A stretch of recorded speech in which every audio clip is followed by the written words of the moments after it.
If I were to ask you, where do you live?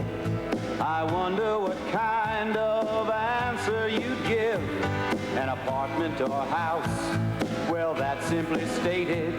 But where is that house or apartment located? A city block? A country street? That's part of the answer, but it is incomplete. Our home is the earth. The earth is our home. We all need to care for the water, land, and air. The streets in a town or a city, but wait, that's only a part of a much larger state.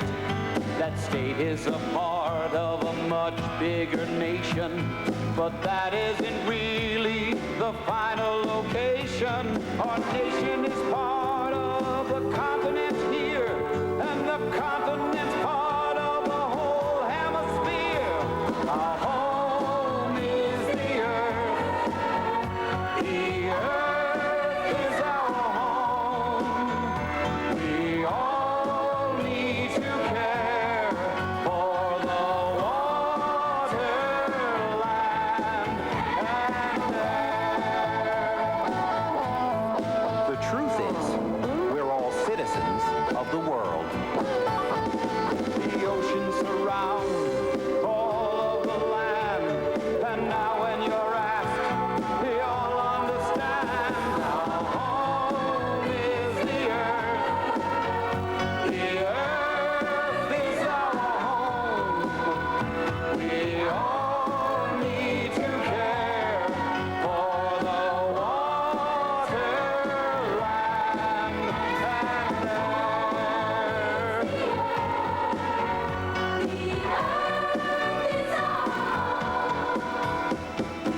Hello, everybody. I'm Slim Goodbody, here to tell you the outside story of our home, the Earth, and how we can take good care of it. Our health depends upon the health of our world. Today, we'll be finding out more about water and the important role it plays in our lives and the lives of those around us, and why it's especially important not to pollute or waste it. In streams and rivers, held high above in clouds, or deep under the earth, water is all around us. It's inside of us, too. Every cell in our body contains water. 3/4 of our body weight is water weight. From earliest times, people respected and appreciated the value of water.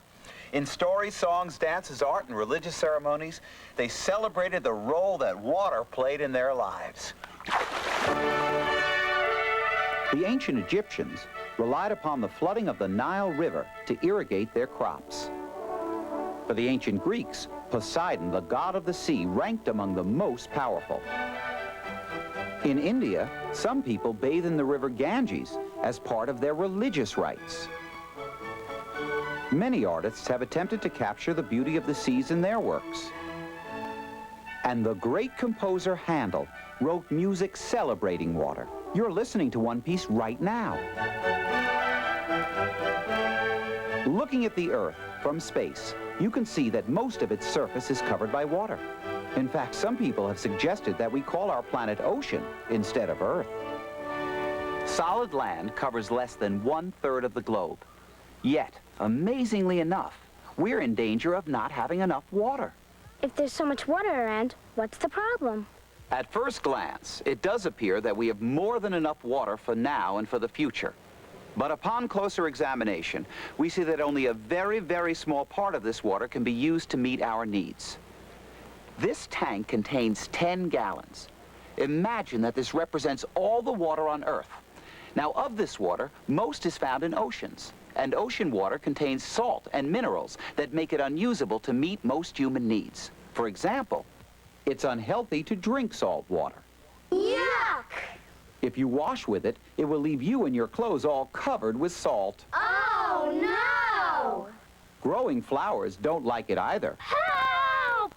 And factory machines would rust or be damaged by the salt in seawater. When you subtract the water in the ocean, that leaves a much smaller amount. Just 4.5 cups, which represents all the fresh water on Earth. Oh, I get it. 4.5 cups isn't enough. Well, even that's a lot. More than we'd ever need. But out of that 4.5 cups, 3.5 are locked up in glaciers, ice caps, or contained in the soil in the atmosphere. That leaves just 1 cup.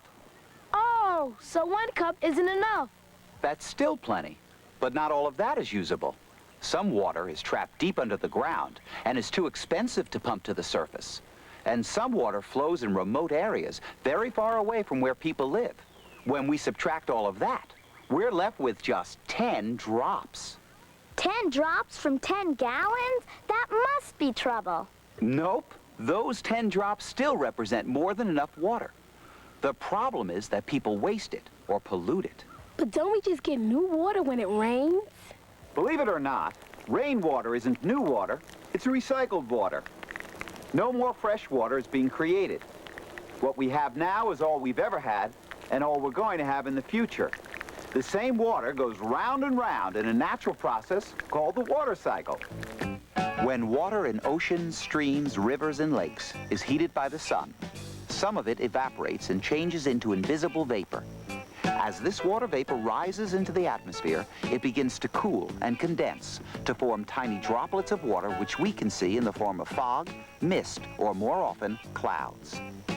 As clouds cool and more droplets in the clouds join together, they become heavier and heavier and eventually fall back down to Earth as snow, sleet, hail, or rain.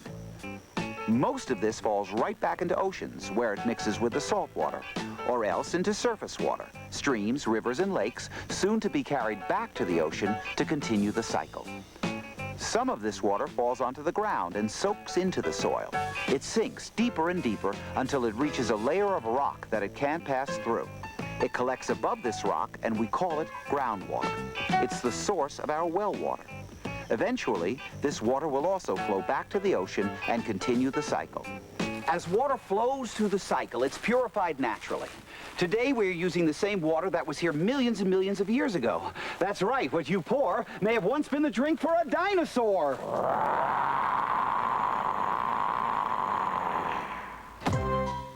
Yeah. All right.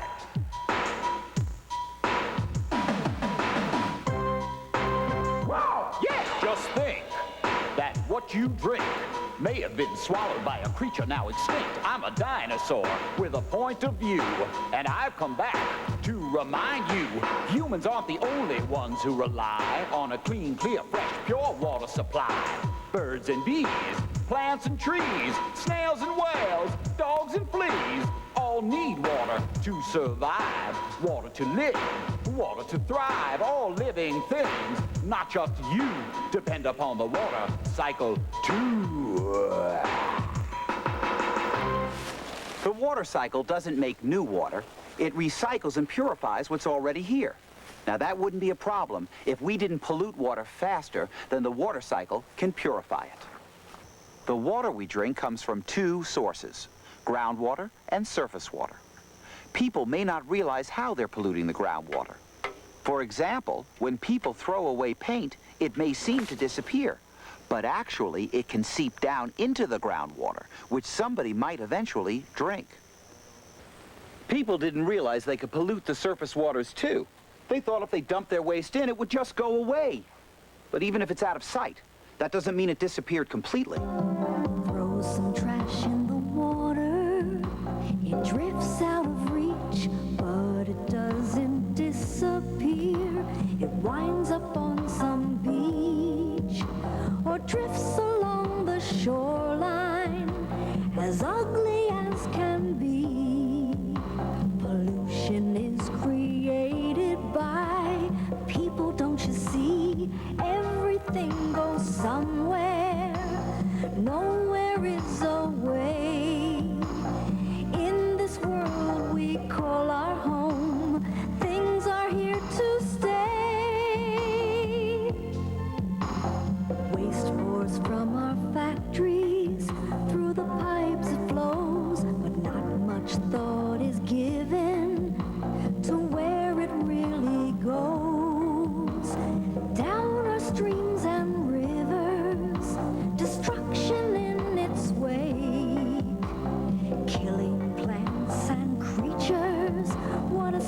mistake. Everything goes somewhere. Nowhere is a way. In this world we call our home, things are here to stay.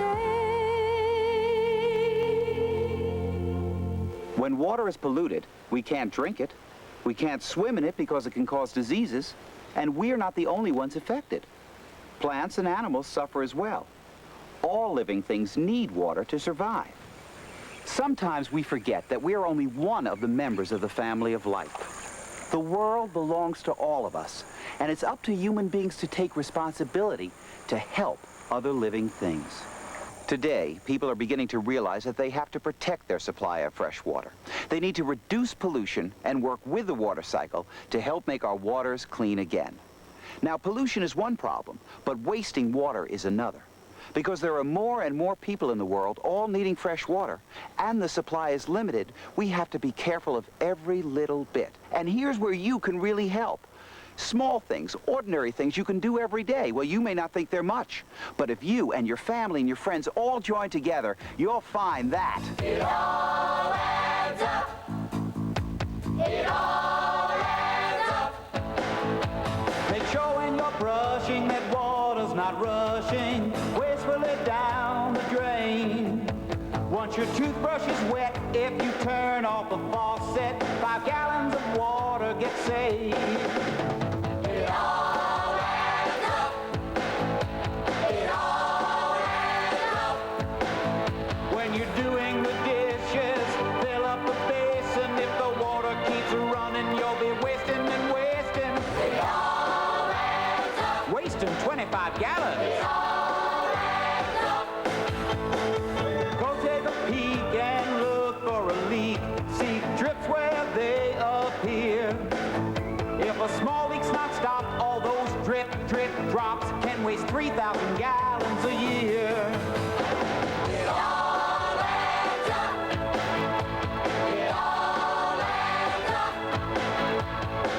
up. Put some rocks in a jar, fill it with water, and seal it up tight. If you take the jar over to the toilet and place it very carefully into the tank, you can save water. You see, the jar takes up some of the space water used to fill, so less water will be used each time you flush. And that's the truth. It all adds up. Take showers instead of baths. It all adds up. If you're gonna want a cool drink sooner or later, put some water in a jug in the refrigerator. It all adds up. It saves some gallons. It all adds up. It all adds up. Yes, it does. It all adds up. You know it's true that it all adds up. For me and you that it all adds up. It all adds up. A clean water supply is essential to all life on Earth. Now, we've been careless in the past, but now it's time to act responsibly. Now, before it's too late, we can turn things around. This is our home, the only one we've got.